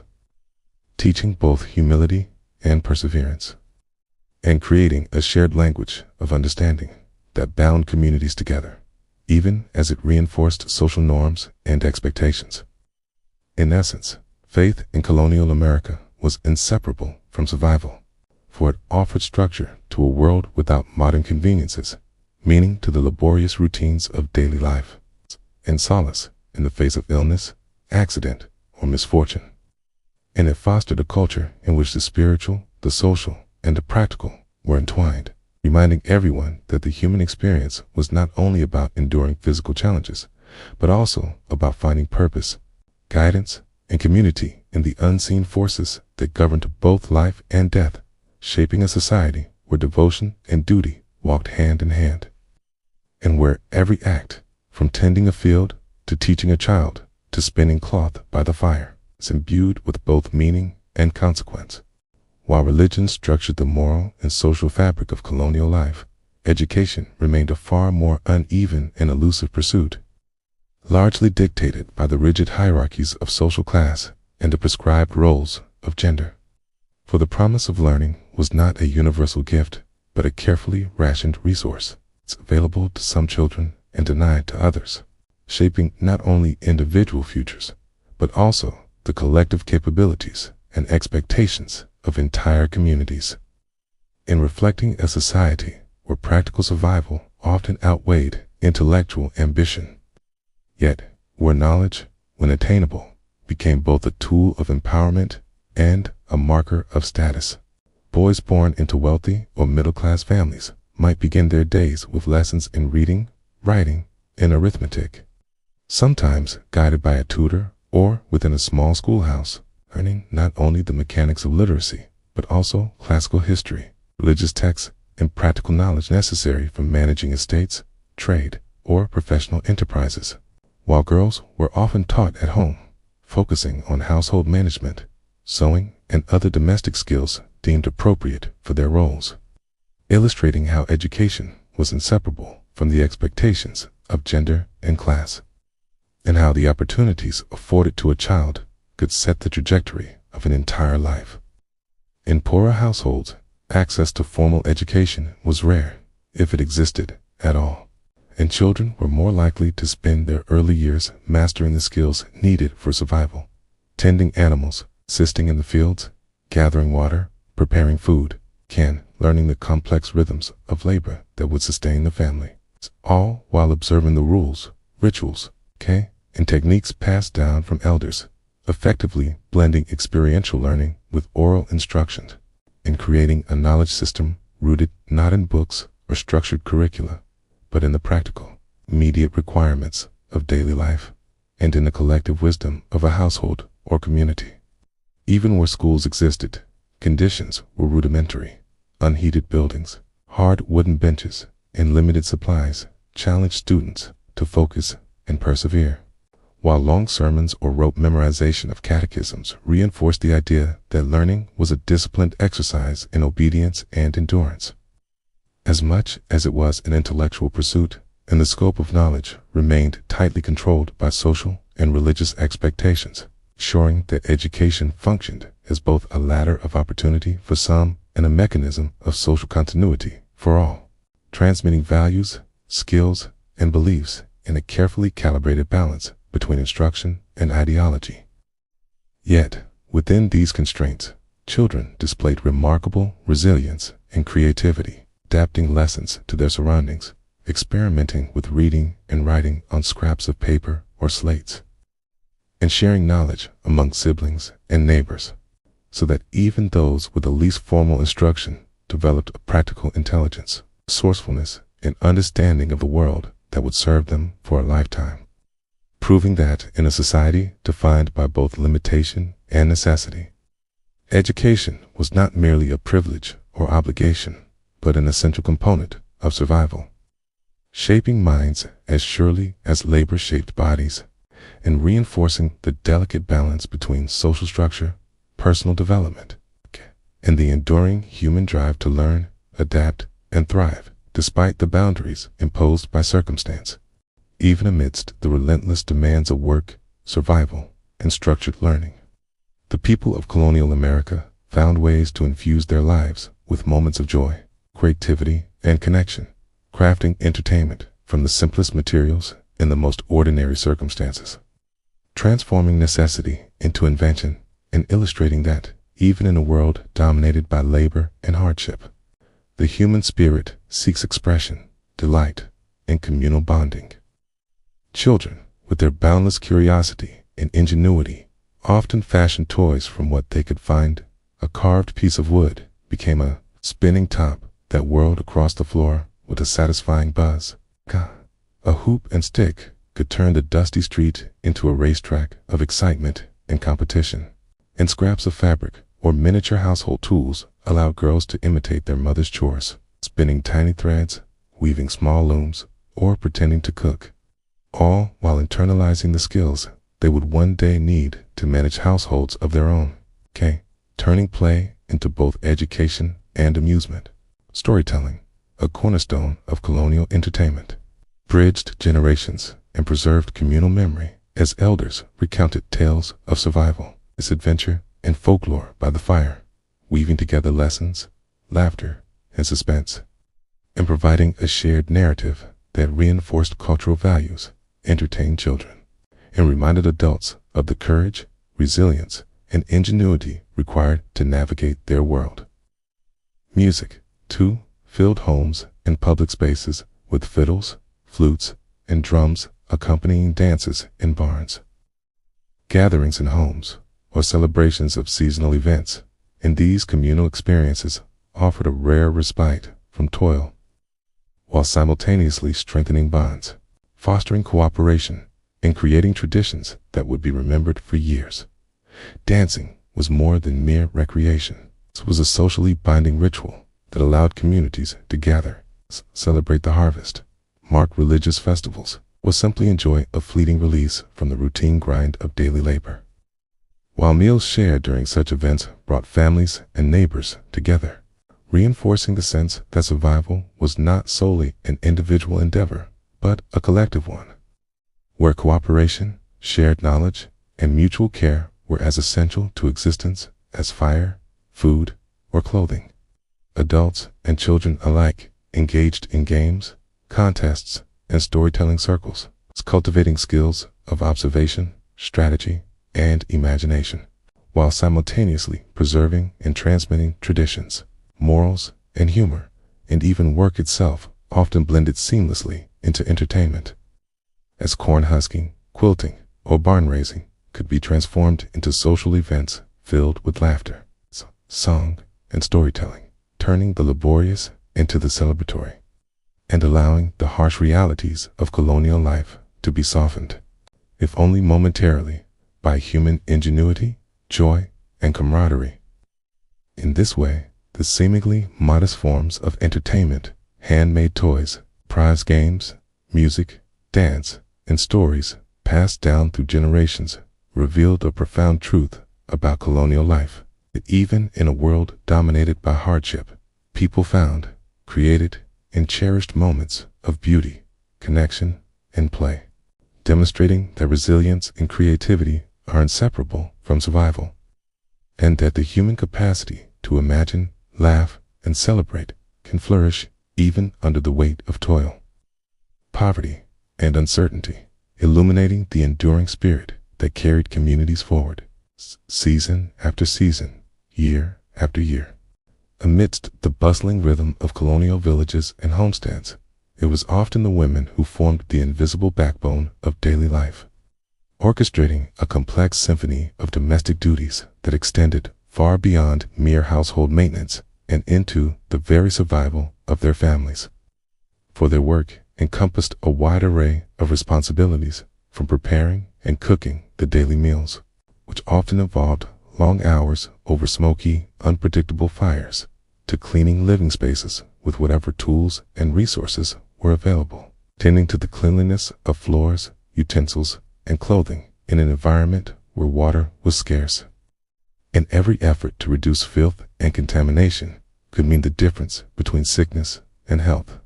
Textile work was another central pillar of women's labor, encompassing spinning thread on wheels that hummed endlessly in the background, weaving fabric on looms to clothe family members, mending worn garments, and creating quilts that were both functional and expressive,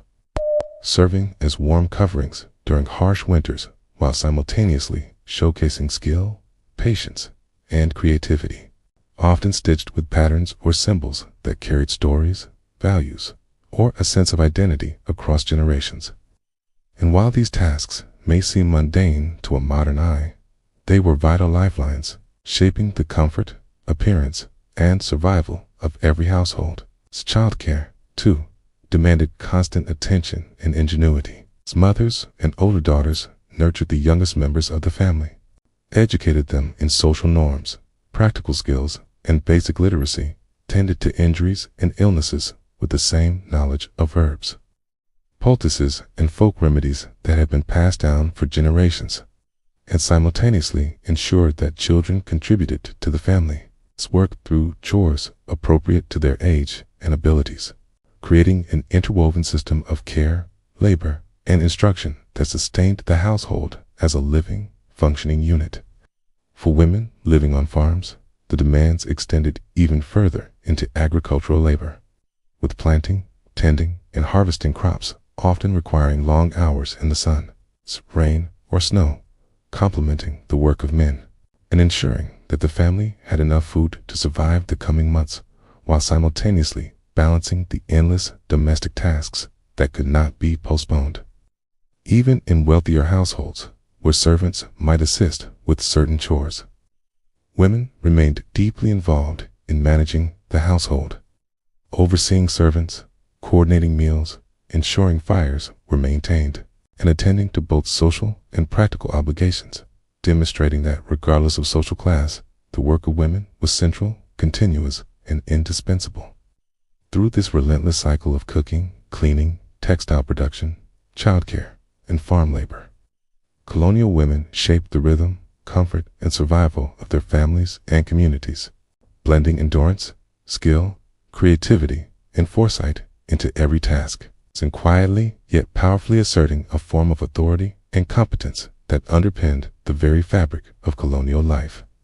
proving that while their contributions were often unseen in the historical record, they were no less vital than the work of the men who cleared fields, built structures, or defended the settlement, and that without their steady hands, careful management, and tireless dedication, the fragile balance of everyday survival in the 1700s would have been impossible to maintain.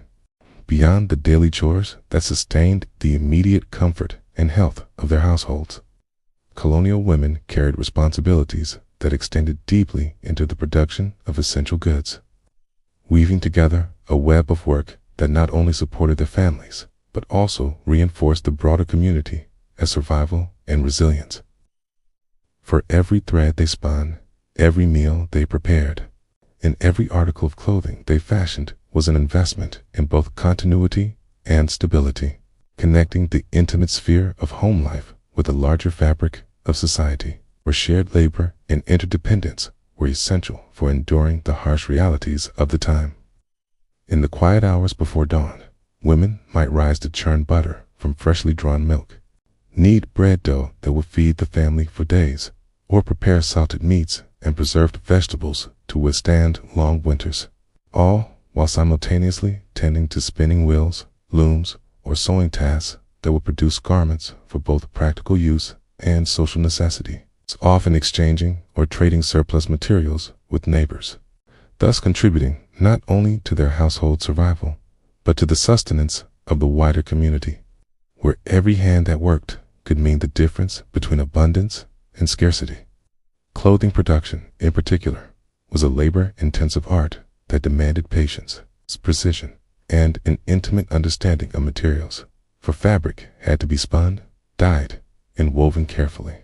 then cut and sewn into garments that would endure daily wear, resist the elements, and fit the body with functionality and modesty.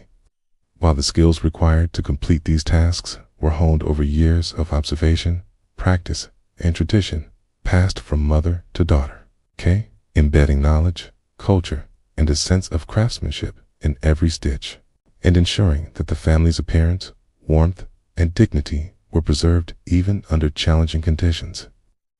Food production and preparation similarly required foresight, planning, and versatility, as women worked to preserve the harvest through smoking, pickling, drying, and salting, ensuring that grains, vegetables, and proteins could sustain the household through unpredictable seasons, while also overseeing the planting and tending of kitchen gardens, the care of chickens for eggs, cows for milk, and other livestock that supplied essential nourishment. And while this work may have seemed routine, it demanded a constant vigilance, an acute understanding of the environment, and the ability to adapt quickly to shortages, illness, or inclement weather. For the success of these tasks was inseparable from the family's survival. Even the production of household goods, soap, candles, tools, and cleaning implements fell under their purview, requiring ingenuity, resourcefulness, and skill, and often involving collaborative efforts with neighbors or other community members, further blurring the lines between individual responsibility and communal interdependence, while simultaneously fostering social bonds and shared knowledge that strengthened the settlement as a whole. In essence, the work of colonial women was an intricate tapestry of production, management, and care, blending the immediate needs of their families with the broader demands of their communities, and demonstrating a level of diligence, skill, and foresight that modern observers might scarcely imagine, revealing that survival in colonial America was never a solitary endeavor, but a shared achievement, sustained by the often unseen labor, resilience, and ingenuity of those who quietly ensured that homes were clothed, tables were filled, and the fragile threads of society remained intact, season after season, year after year, as colonial life unfolded with its ceaseless cycles of labor, care, and survival. Another, more insidious force began to press upon these communities, quietly yet persistently weaving its influence into every aspect of daily existence. The tightening grip of British authority, expressed most sharply through a series of taxes and regulations imposed without the consent or meaningful representation of the people they affected, creating a palpable tension that rippled from city streets to rural farms. From the hum of spinning wheels to the clatter of blacksmith hammers, altering not only the economy but the very psychology of the colonies. The Sugar Act, enacted to raise revenue for the crown after costly wars, placed levies on imported molasses and sugar, commodities that were central not only to trade but to daily life, subtly transforming the simplest recipes and beverages, forcing families to calculate costs with an almost obsessive care. Every measure of sugar or rum was suddenly taxed by a government half a world away, with no input from those who actually bore the burden, planting the seeds of resentment and a growing awareness that the distant rulers in London neither understood nor prioritized colonial realities. Shortly after, the Stamp Act demanded that virtually all printed materials from newspapers to legal documents, even playing cards, carry a government-issued stamp, a literal emblem of taxation on everyday knowledge, communication, and leisure, effectively asserting that the crown had the right to penetrate the minutiae of personal and professional life, and triggering an unprecedented wave of protests that united communities across economic and geographic divides, as merchants, artisans, and farmers recognized that what might seem an abstract policy had tangible, unavoidable consequences for their livelihoods, their households, and their sense of autonomy. The town Acts followed, levying duties on imported goods such as glass, paint, paper, and tea, commodities that touched the lives of nearly every colonist, from the wealthiest merchant sipping imported tea in delicate porcelain cups to the middle-class artisan carefully measuring pigments for paints or varnishes, all while reinforcing the understanding that the distant parliament sought to extract wealth and obedience without reciprocal consideration. In each act, each levy became a reminder that colonial voices were systematically ignored, fueling discussions in homes, taverns, churches, and community gatherings about fairness, rights, and the proper relationship between rulers and the ruled. This growing tension was not abstract or academic. It manifested in tangible acts of resistance, from petitions and protests to boycotts and the revival of home production, as women who spun cloth at home, households who brewed their own beer and cider, and families who grew and preserved their own food began to see their domestic labor as part of a larger struggle for autonomy and dignity, connecting the everyday work of survival with the emerging identity of a people unwilling to accept taxation without representation, planting the early seeds of a revolutionary spirit that would, in the coming decades, transform the colonies from a patchwork of survival-driven settlements into a unified political entity determined to assert its independence. In essence, the relentless demands of British taxation collided with the painstaking, interdependent efforts of colonial households, demonstrating how the political and the personal were inseparably intertwined, and revealing that the same resilience, skill, and cooperation that sustained daily life under harsh conditions would soon become the foundation for collective action. A movement in which ordinary people, farmers, artisans, women, and children would leverage their labor, ingenuity, and communal ties into a force capable of challenging the authority of an empire, proving that even amidst toil and hardship, stirrings of political consciousness and the desire for self-determination could not be contained. As the weight of British taxation pressed ever more heavily on the lives of ordinary colonists, the response that began to emerge was not confined to angry words or private complaints. It grew into organized, deliberate action, a testament to the ingenuity, resourcefulness, resilience that colonial life had long demanded of every member of society. And nowhere was this more evident than in the widespread adoption of boycotts and the revival of domestic production, a quiet revolution within the walls of homes and workshops that transformed ordinary household labor into acts of political defiance. Across towns, villages, and rural settlements, families refused to purchase imported goods that carried the stamp of parliamentary authority, rejecting tea, cloth, paper, and other commodities whose costs had been artificially inflated by taxes imposed without consent, while simultaneously turning their hands, skills, and ingenuity toward producing these items themselves, creating threads, fabrics, clothing, and everyday essentials from local materials, transforming kitchens into small-scale workshops where spinning wheels hummed and looms clattered. While women, long accustomed to managing household production out of necessity, found that their work now carried the added weight of purpose, reinforcing not only family survival, but the collective assertion of colonial rights. The act of spinning a skein of thread, weaving a bolt of cloth, or baking bread without relying on imported ingredients became a symbol of resistance, a tangible demonstration that ordinary people could, through their labor and discipline, reclaim agency over their lives, livelihoods, and communities, turning the domestic sphere into a center of political engagement, and making every carefully stitched garment, every preserved jar of food, and every handcrafted household item a quiet but powerful statement against the authority that sought to control them from afar. Communities rallied around these efforts, holding gatherings where knowledge, techniques, materials were shared, reinforcing social bonds even as they strengthened collective resistance, and transforming what might otherwise have been grueling, repetitive labor into a collaborative enterprise imbued with meaning and shared purpose, illustrating how survival skills honed over decades could be redirected toward defending principles of fairness, self-reliance, and communal autonomy, bridging the gap between domestic necessity and political activism. This era of boycotts and domestic revival demonstrated that the fight for liberty was not only fought on the streets, in courts, or through letters and petitions,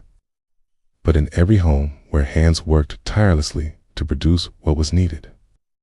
proving that ordinary citizens, women managing spinning wheels in kitchens, men crafting tools and clothing, children assisting in gardens and workshops could collectively reshape their economy and assert their independence long before the first musket fired in open conflict,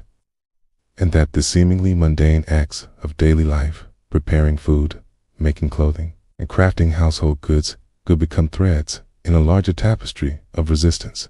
weaving together survival, skill, and principle into a fabric strong enough to challenge an empire. From the tireless rhythm of daily labor, the quiet ingenuity displayed in every spinning wheel, loom, and hearth, and the deliberate acts of resistance against imported goods, a set of character traits began to crystallize within the colonial population. Traits that would not only define individual households, but gradually formed the backbone of a distinctly American identity, rooted in self-reliance, resilience, and a deep sense of responsibility toward one's family and community. For it was through the relentless demands of survival, planting and harvesting crops, tending animals, producing clothing, managing every aspect of household life, that people learned to trust their own skills, judgment, and endurance in ways that were both practical and profoundly formative. Self-reliance emerged naturally from necessity, as families could not depend on distant authorities or unpredictable neighbors to meet their most basic needs. And every person, from the youngest child tasked with collecting eggs to the seasoned artisan maintaining tools and crafting goods, understood that the security, comfort, and survival of the household rested in large part on their own hands, minds, and labor, instilling a confidence that went beyond mere competence and evolved into a quiet but unwavering belief that ordinary people were capable of extraordinary achievement when circumstances demanded it. Hard work, too, became an inseparable part of life, as no task was trivial and no effort could be spared without consequence. The spinning of thread, the churning of butter, the careful tending of crops, the baking of bread, the repair of clothing, all demanded sustained energy, attention to detail, and patience, creating a culture in which diligence was not only valued but essential, and in which every small accomplishment was a triumph that carried immediate, tangible benefits for the household and, by extension, the larger community.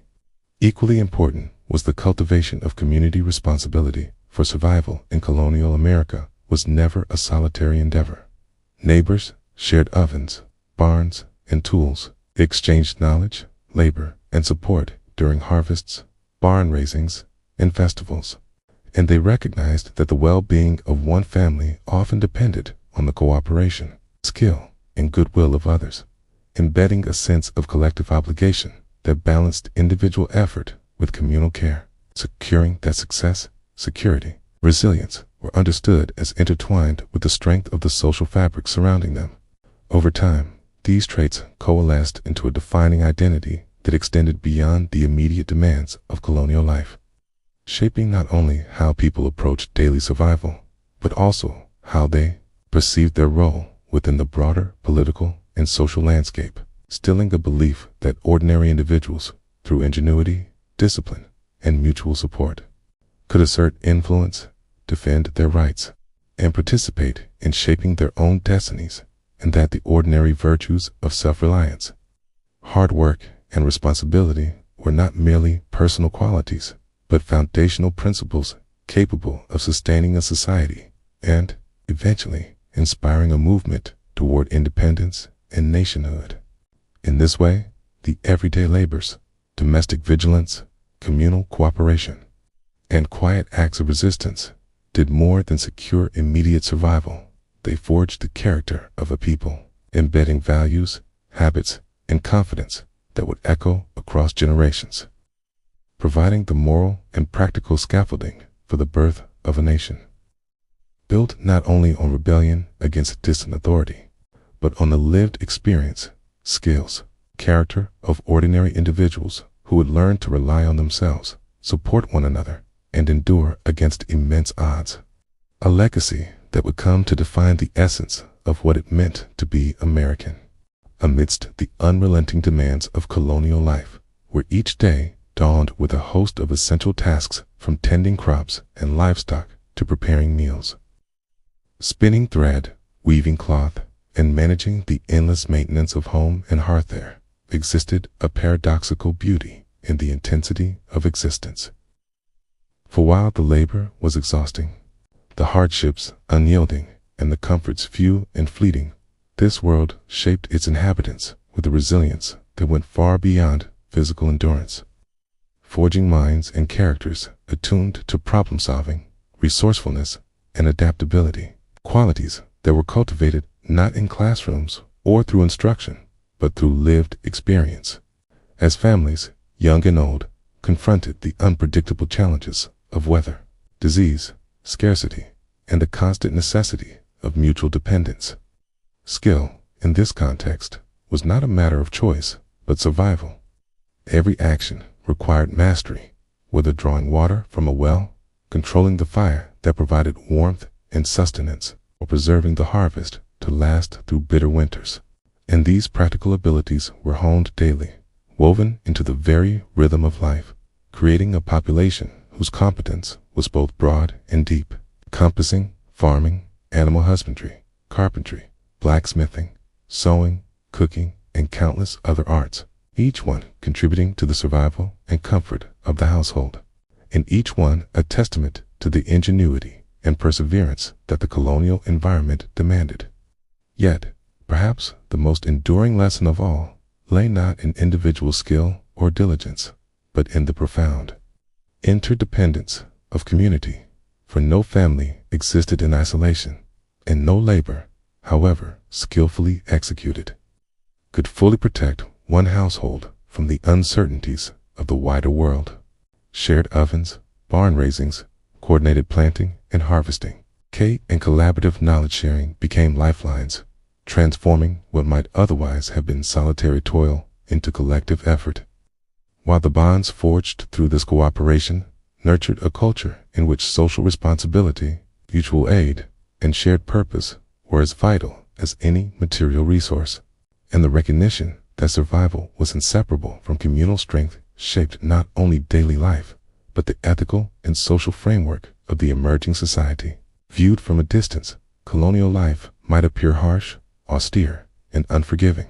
Yet, when experienced through the lens of those who lived it, it reveals a world in which every individual contribution mattered, where diligence, foresight, and care for others were as celebrated as any triumph. And where the struggles and hardships of daily life, though relentless, were inseparable from the cultivation of endurance, skill, and social cohesion, producing a population uniquely capable of facing adversity, innovating solutions, and sustaining community bonds across generations. And in that light, the colonial experience becomes more than a tale of survival. It is a story of human perseverance, adaptability, and the quiet yet powerful ways in which ordinary lives can shape extraordinary outcomes. In the quiet, demanding rhythm of colonial life, where each sunrise brought a cascade of tasks that demanded attention, effort, and ingenuity, ordinary people farmers rising before the first light to tend fields and animals, women bending over spinning wheels and ovens to produce clothing and meals, children carrying water or gathering eggs with careful hands, achieved what, by modern standards, might seem extraordinary, not through grand gestures or public acclaim, but through the relentless, painstaking commitment to daily survival, where each chore completed, each crop harvested, each meal preserved, and each home maintained was a triumph of endurance, skill, and creativity that contributed not only to personal and family well-being, but also to the resilience of entire communities. It is in this context that the foundations of what would become the United States were quietly, imperceptibly laid, not in the halls of power or the speeches of a few prominent leaders, but in the cumulative effort of countless ordinary lives, where the lessons learned from tending crops through frost and drought, crafting tools from raw materials, weaving cloth by hand, cooperating with neighbors for shared survival became embedded values that would define a culture and shape a society capable of both self-reliance and collective action, proving that the extraordinary is often born from the routine, and that the very fabric of a nation can be woven from the quiet dignity, resilience, and ingenuity of its people. These daily accomplishments, so intimately tied to survival that they might have seemed mundane, to those performing them were acts of creation and preservation, laying the groundwork for a society that valued hard work, resourcefulness, and mutual responsibility, and instilling in each generation a sense of what could be achieved through careful planning, cooperation, and perseverance, to settlers' ability to endure harsh winters, manage scarce resources, and innovate solutions to the countless obstacles of colonial life, not only sustained families and communities, in the present, but also transmitted a set of skills, habits, and values that would echo far into the future, forming the cultural DNA of a nation yet to be born. It is remarkable to consider that the ordinary, the daily labor, the shared meals, the spinning, weaving, planting, baking, and tending of animals was in fact extraordinary, for it required a mastery of time, energy, and resources that few modern societies could even imagine. And it is from this mastery that the seeds of American identity, independence, and ingenuity sprouted, demonstrating that a nation's strength is not only determined by its leaders or armies, but by the collective courage, discipline, and creativity of ordinary people performing extraordinary acts in the service of survival, community, and the hope of a better, self-determined future. As we reflect on these lives, it becomes clear that history is not only written in wars and treaties, in famous speeches or revolutionary acts, but also in the quiet, persistent achievements of people navigating daily hardships, and that the remarkable story of colonial America is inseparable from the remarkable resilience and ingenuity of its people, whose labor and determination laid the foundation for a society capable of independence, innovation, and enduring community, a lesson that resonates even today, that ordinary effort, sustained over time, has the power to shape extraordinary outcomes, and that the work we do, no matter how small or routine it may seem, contributes to the larger story of who we are and who we can become. As we reach the end of our journey through colonial America, it becomes clear that life during this period was far from easy, demanding a level of resilience, ingenuity, perseverance that is hard to fully imagine from the comfort of the modern world. Daily life was governed by the unforgiving rhythms of survival, waking before sunrise in cold, dimly lit rooms with no glass to insulate against the elements, and immediately tending to the essentials of life, such as lighting fires for warmth, cooking and illumination, fetching water from wells or streams, and preparing simple but sustaining meals like cornmeal mush, all while enduring minimal hygiene and wearing the same clothes repeatedly. For the resources and energy required to maintain modern standards of cleanliness were luxuries beyond reach for most.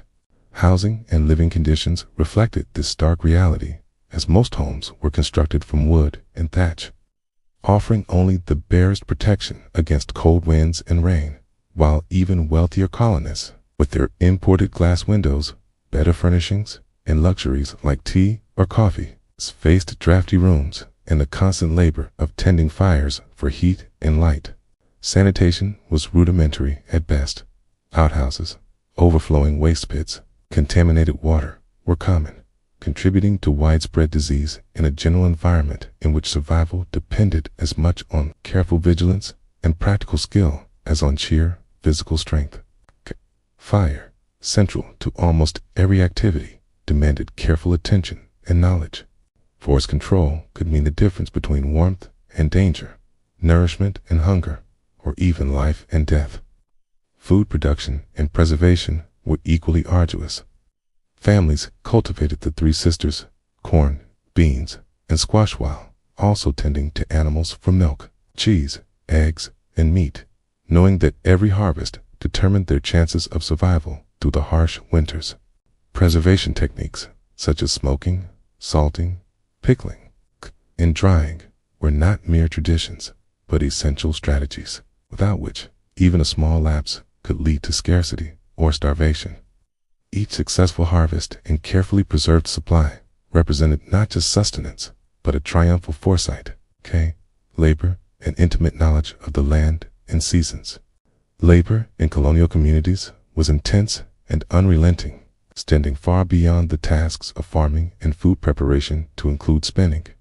weaving, carpentry, blacksmithing, and a host of other essential skills, many of which children began learning from a young age, contributing in ways both practical and educational, as their participation ensured that vital knowledge and competencies were passed to the next generation. Community cooperation emerged as a lifeline, with neighbors sharing ovens, gathering for barn raisings, assisting with harvests, and pooling labor to complete work that no single family could manage alone, revealing a culture in which survival and success were inseparable from mutual aid and social cohesion. Yet, life in colonial America was far from uniform. Wealthy families enjoyed imported luxuries, servants, and more comfortable living conditions, while middle-class artisans, merchants, and farmers maintained practical but sufficient homes, food, and clothing. And the poorest families contended with minimal shelter and scarce clothing, enduring hardships that the modern imagination finds difficult to grasp. Despite these social divisions, the fundamental challenges of survival, disease, scarcity, labor, and exposure to the elements affected everyone, reminding us that adversity has a way of leveling even the most pronounced inequalities. Health and medicine were rudimentary, relying on home-based remedies like herbs, honey, and whiskey, and even prominent figures like George Washington contended with rudimentary dental care and limited medical knowledge, underscoring how closely life and death were intertwined in the daily routines of ordinary people. Religion, education, and culture shaped social life, with church attendance serving as both a spiritual and social obligation. Education, largely dependent on social class and gender, and entertainment, consisting of handmade toys, storytelling, music, dancing, and communal gatherings that strengthen bonds and provide a respite from constant labor. Women carried the immense responsibility of managing households, producing clothing, preparing meals, caring for children, and sometimes assisting with farm labor. Their work forming the backbone, not only of family survival, but of community cohesion as their contributions ensured that essential goods and knowledge were continuously produced, shared, and preserved.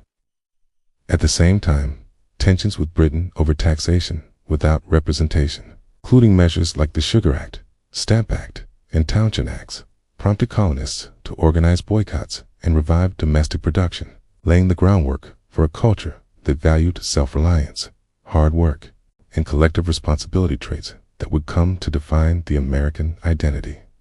In reflecting on this world, we recognize that ordinary people, through daily acts of labor, ingenuity, and cooperation, accomplished extraordinary things, shaping not just their own survival, but the cultural and social foundations of the future United States. Every meal prepared, every harvest preserved,